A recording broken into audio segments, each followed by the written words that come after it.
Bonjour à tous. Aujourd'hui, nous allons regarder un peu la technique du noir et blanc dans quelques dessinateurs qui l'utilisent de façon différente. Alors, le premier qu'on va regarder, c'est Christophe Blanc. Christophe Blanc, c'est un des auteurs de pointe de la bande dessinée française depuis maintenant quand même une quinzaine d'années. C'est c'est probablement l'auteur plus solide si on considère le fait que dans sa bibliographie, il n'y a pas beaucoup de mauvais livres. Tout est de très haut niveau. Ses séries sont très intéressantes. On peut les aimer ou pas les aimer, mais il s'est jamais donné à des livres insensés. Ce qu'il a fait, il est plutôt cohérent dans une recherche.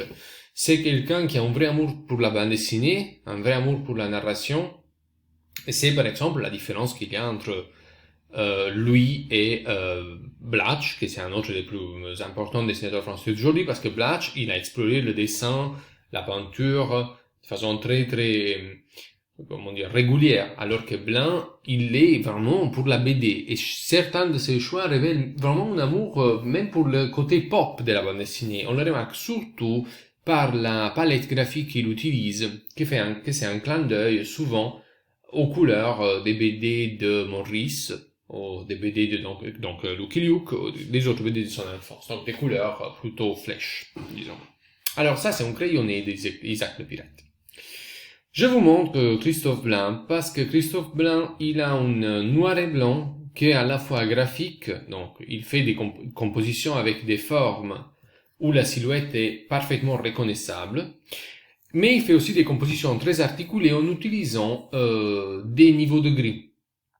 Donc ce n'est pas un noir et blanc sec comme ça peut être, on va le regarder après, Alex Toth ou Hugo Pratt. C'est un noir et blanc avec des gris. Donc dans ces projets d'images, dans le crayonné, ça se voit déjà, parce que vous avez là un premier plan avec un masse noire, et c'est l'arbre, et c'est le criminel qui se repose. Et après, le regard, après avoir exploré ce premier niveau de l'image, il va être projeté vers le centre où il y a le protagoniste, non, qui fait le portrait de ses camarades. Alors vous voyez bien que le sens de lecture de l'image est déterminé par la composition qui est déterminée par les noirs et les gris. Donc il y a un premier plan sombre, au milieu il y a la lumière qui arrive. La lumière est même donnée avec un trait, on voit vraiment la lumière vient de haut à gauche, il va vers le centre. Et après, il y a la silhouette de quelqu'un qui regarde la scène en fumant la pipe. Donc, la composition, elle est étudiée.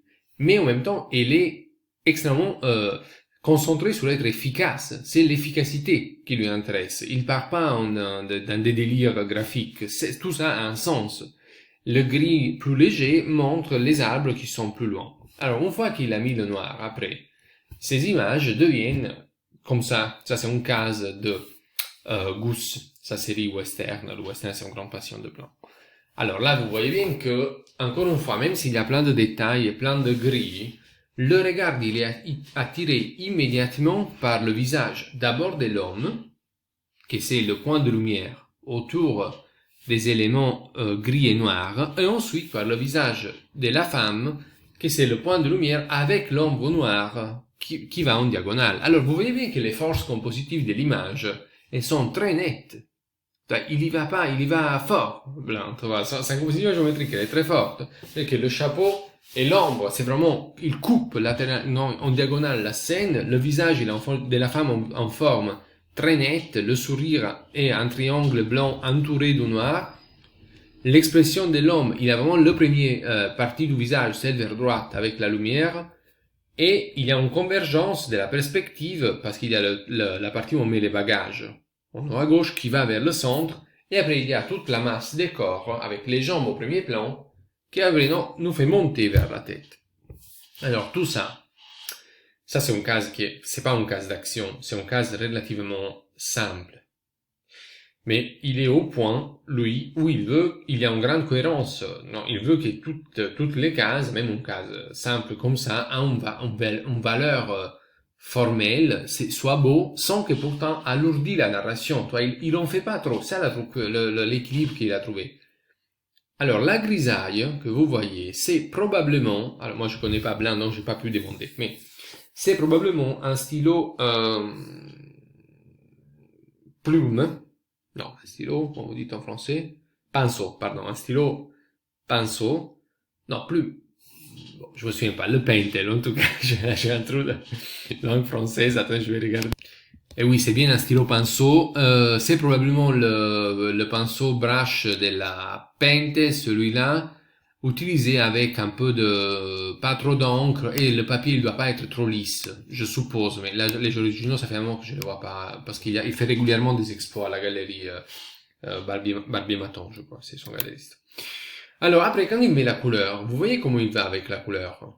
C'est des couleurs très très pop, pas réelles, mais le noir vous aide à conduire le regard. Donc où il y a le noir, il faut aller. Après, il laisse vide autour.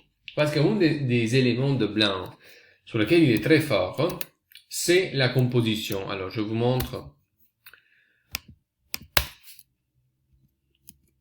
Par exemple, ça. Vous voyez bien qu'il a laissé vide autour de l'image. Donc la grande masse noire et la grande masse grise prennent de valeur parce qu'il y a le blanc autour. Il sait s'arrêter. Mais si vous regardez la composition de ces couvertures ou de ces illustrations, vous allez voir qu'il utilise beaucoup le blanc ou en tout cas des géométries très fortes dans la composition blanc. Là, c'est un simple dessin d'un marin un peu dans l'eau, mais vous voyez bien que l'image, elle prend une position forte. Il y a le noir, le gris, le blanc. Le couteau, il est blanc aussi. Après, il déforme beaucoup, il est dans la déformation totale des visages. C'est vraiment une de ses caractéristiques. Ça, c'est un autre dessin, un dessin probablement fait, je dis pas en dédicace, mais bon, c'est un dessin pour un copain ou un cadeau, je ne sais pas quoi. Mais vous voyez que les géométries sont articulées de façon assez dynamique. Regardez le chapeau là. Après, il s'ouvre là, il y a le rond de la tête, le nez, il part comme ça. Le cou, c'est une forme géométrique. C'est composé presque à la Mickey Mouse. C'est vraiment des éléments géométriques assemblés les uns avec les autres. Donc c'est vraiment très très dynamique. Alors ça, c'est un cas toujours de Goose, la série western. Et vous voyez comment il travaille. Les valeurs sont associées au volume. Donc au premier plan, il y a la dame avec tous les éléments physiques qu'il veut souligner pour montrer que c'est une très belle femme. Lui, il est très content de la voir. Le cheval, lui, il monte, il a la main ouverte, la main elle est blanche sur le gris de son vêtement. Il y a les arbres, la masse noire à gauche, ouais, et le fond, il est plus clair. Il a même gratté. Donc tout ça, c'est une recherche de clarté dans la composition des plans. Ça, c'est les carnets de blanc, où il bosse pour étudier, là, c'est les carnets de Bluebear, les derniers livres qu'il a publiés. Et vous voyez qu'il bosse, le type, il bosse beaucoup. Il a bien étudié le cheval, l'anatomie du cheval, tout ce genre de détails. C'est un gros boulot. Bon, après, c'est aussi des gens qui, je veux dire, c'est pas qu'il, je pense qu'il n'y a pas un autre métier blanc. Il fait ça toute la journée, donc il peut se prendre le temps de faire la recherche. Mais en tout cas, il faut faire la recherche quand vous faites un livre. Hein. Que vous avez le temps ou pas, c'est une étape obligatoire. Là, vous voyez, il est arrivé à cette synthèse-là pour Blueberry. Donc, il a choisi de ne pas aller vers le style de Gier, de Möbius, quand il faisait Blueberry, que c'était plutôt ça à la fin. Donc, un style avec beaucoup d'hachures. La référence en général de Blanc sont plutôt les dessinateurs du passé. Surtout, moi j'ai toujours pensé qu'il doit avoir beaucoup regardé Daumier pour l'utilisation des gris. Et Daumier aussi, c'est quelqu'un qui, avec la composition, il va assez net, assez fort. Hein. La composition est déjà une partie de la lumière, en quelque sorte. Parce que l'équilibre entre les noirs et les blancs, il crée l'effet d'un espace vide que c'est où il y a la lumière. Vous voyez là par exemple les visages en évidence, les gris, les masses noires. Quand j'étais étudiant, j'aimais pas trop Daumier. Je me disais, ah mais c'est de la caricature. Après avec l'âge, j'ai compris que c'est énorme. C'est vraiment un dessinateur énorme. Et c'était même un super peintre. Hein. Si vous avez l'occasion de voir les tableaux qu'il faisait, c'était vraiment un très grand peintre. Donc là, vous voyez les gris, l'utilisation des gris et des noirs, et du blanc pour certains détails, dans ce cas, les vêtements du juge. Ça, c'est Gus Boffin, un dessinateur du XXe siècle, qui a opéré dans la période d'or du livre illustré. Oh, pardon. Et lui aussi, il utilise cette composition assez dynamique, donc pas du tout un graphisme à l'américaine en noir et blanc sec, mais une composition un peu plus articulée, un peu plus réelle, avec souvent beaucoup de diagonales et beaucoup de premiers plans et de deuxième plans qui ont une relation forte. Lui là, mais par exemple là j'ai choisi 3 images par hasard et il y a dans tous les 3 ce système. Le premier plan là il y a l'homme, le premier plan il y a la porte semi-ouverte et on voit à l'intérieur, donc on a sombre et après à l'intérieur on a demi-ton et blanc. Là on a des éléments au premier plan, des autres à gauche et à droite et au milieu le marin et là on a des objets au premier plan. Vous voyez c'est un type de composition dynamique que pour l'illustration ça marche très bien. Alors ça marcherait moins bien si le dessin était de la taille d'une case de BD parce que c'était plus petit. Mais c'est un système en fait qu'il faut voir parce qu'il a beaucoup de ressources au cas où vous voulez faire une image plus grande ou vous voulez rendre plus dynamique une composition parce que il faut se faire les yeux à la composition de l'image. La composition c'est un élément clé. Moi j'utilise pas les techniques de Blanc du tout. Je suis le dessinateur le plus loin possible de Christophe Blanc, mais le fait de comprendre comment il compose ça crée un vocabulaire dans ma tête qui après, même s'il m'aide pas de façon directe, a développé mon sens de la composition. Donc, il faut vraiment y prêter attention à comment les images sont composées, au plan et aux éléments, vraiment le jeu des diagonales, la relation entre les éléments horizontales, verticales et les diagonales. Il faut faire vraiment très attention à ça. Parce que c'est un outil important pour conduire le regard dans l'image. Regardez la lampe à droite, comment elle fait monter le regard vers le monsieur qui rentre dans la porte.